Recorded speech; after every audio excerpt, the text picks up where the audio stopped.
Let's review the Monday Night Football game. My preview turned out just to be about like I thought it would, except the one-sided score. I didn't think the Patriots would hammer. I didn't think the Patriots were good enough to hammer the Denver Broncos like that, but everything else turned out. Denver Broncos defense can't stop anybody. You can run the ball with backup running backs or with guys that are not superstars. Sammy Morris dominates them for, gets a C note plus in the first half. The key here is Sammy Morris got to get healthy. He checked his knee, make sure he's healthy because Maroney's out for the season. This will be a big part of if the New England Patriots can carry this out and get themselves to the playoffs. They are not a dominant team, but they were dominant on Monday night. Shut Cutler down. They knocked people in the mouth. It was a fist fight early on. They forced fumbles, kicked a few field goals early, but then were able to score touchdowns. In this league, you must score touchdowns whether you're at home or on the road. But it was no game. The Denver Broncos looked like a really below-average team, and out in the AFC West and NFC West, there is no dominant team. So if you're out west, you got a real good chance no matter what position you're in. But the Denver Broncos, we expect them, they want to score 30 and hold their opponent to 28. Like I said, the problem is when they score a touchdown, then they're not going to beat anybody because their defense is not one of those intimidating stoppers. They're small and you can push them around.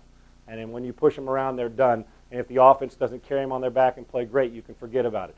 The Patriots defense looked like the old Patriots defense. Not old as in age, but old as in dominant. They forced turnovers and swarmed to the football and made great plays and took everybody out of the game. And on the other side, Moss got involved. Once you can run the football well, you could throw little screens and get balls in the back of the end zone because defenses are starting to come up, especially a team like the Broncos who need help in there because they're so small and they're quick.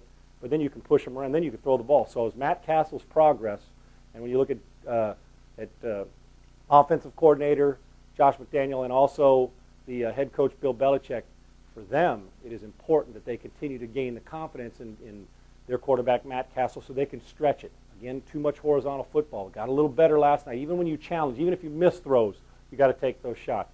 They ate the Denver Broncos up in every phase of the game. The Denver Broncos are not a dominant team, and they're considered the best team in the West as far as what's going on schedule-wise and record-wise.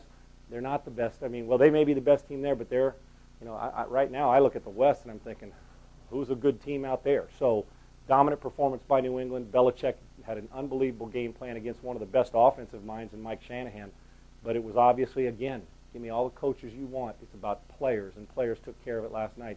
New England put it on Denver. Going West Coast to East Coast has been tough on teams this year, and the Denver Broncos were hammered right from the start. Huge performance by New England.